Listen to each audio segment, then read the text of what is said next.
Let's talk about a real mystery. On New Year's Day, 1985, a Boeing 727 Eastern Airlines Flight 980 just vanished over the Andes Mountains. Now, what they found in the wreckage, and maybe more importantly, what they didn't find, has kept this mystery alive for decades. And trust me, as we get into it, you'll see the story just gets stranger and stranger. Right, because this isn't just a story about a plane crash. Not even close.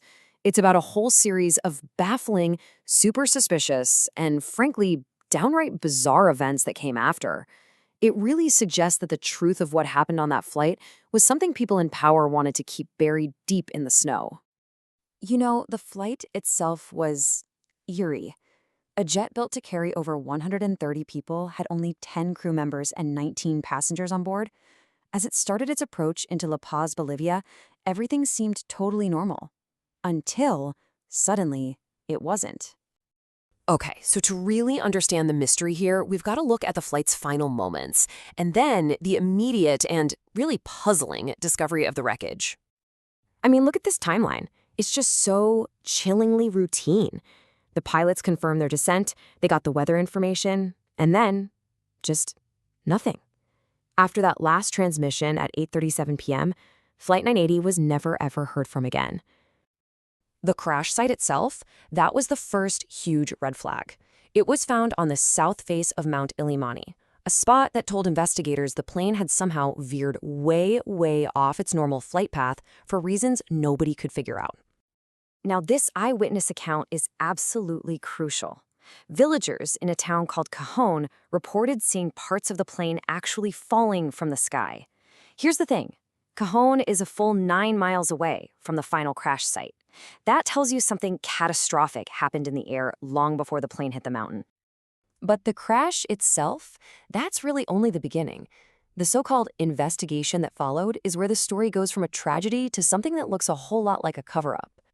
So before any government officials even tried to get up there, a team of local Bolivian climbers made it to the site. They found no bodies, but they did find the plane's tail section perfectly intact. And this is so important because that is exactly where the black box is stored. And yet, it was gone. What they did find, though, was $1 million worth of illegal contraband. Now just compare that to the official American NTSB expedition. They were given a laughable budget of $600 and just 3 days' notice. Their support from the Bolivian Red Cross was basically a comedy of errors. They failed miserably and just declared the terrain inaccessible, even though multiple private expeditions, including one led by the widow of one of the victims, reached the site without any major problems. And this brings us to the ghost at the heart of this entire mystery. The flight recorder, the black box, the one thing that could tell us exactly what happened in that cockpit. And just for context, right, these devices are built like absolute tanks. They're designed to survive the most violent impacts imaginable, which makes its disappearance from an intact tail section all the more suspicious. So for 3 decades, the case went completely cold. Then, in 2016, 2 American adventurers, who were just fascinated by the mystery, launched their own expedition. And against all odds, they found wreckage that included what looked like the black box and its magnetic tape. It really seemed like the mystery was finally about to be solved. But this is where the story just descends into pure absurdity. After waiting a full year, the NTSB analyzed the tape, and they found it wasn't from the cockpit at all. No, it was a dubbed recording of a TV show from the 1960s. The one big piece of hope turned out to be the most bizarre dead end you could possibly imagine. So, with the investigations totally botched and the black box gone, you have to start asking a much bigger question. Was this all just a case of incompetence, or was there something on that plane someone really, really didn't want found?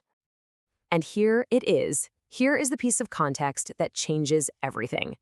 In the years after the crash, it turned out Eastern Airlines wasn't just flying passengers. It was one of the single biggest channels for cocaine trafficking into the United States. The scale of this operation was just staggering. In just over 4 years, right around the time of the crash, more than a ton of cocaine was officially seized on Eastern aircraft. And that's just the stuff they actually caught. In fact, officials estimated that the airline was responsible for smuggling up to 1/4 of all the cocaine entering the United States. This wasn't some side hustle, it was a massive criminal enterprise. And this corruption was systemic. We're talking ground crews paid off, unmarked pallets of cash flown to Panama for laundering. Anyone who spoke up was dealt with. And get this, decades later, the very first climber to reach the wreckage revealed that after he came down the mountain, he was detained and threatened by the Bolivian government and basically told to shut up about what he'd seen. So after all this time, the story of Flight 980 isn't really about answers.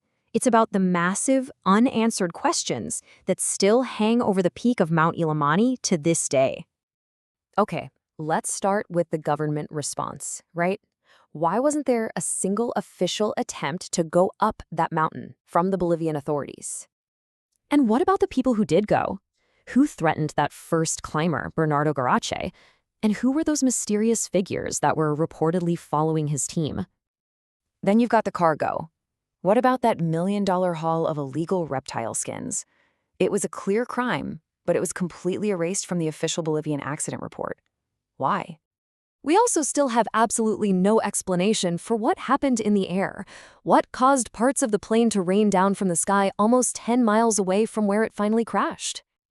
And you really have to wonder about the official U.S. investigation. Was it just a case of spectacular incompetence, or was an expedition with a $600 budget designed to fail from the very start? All of which leads us to the final and maybe the most chilling question of all. Was the black box just lost to the elements on that mountain?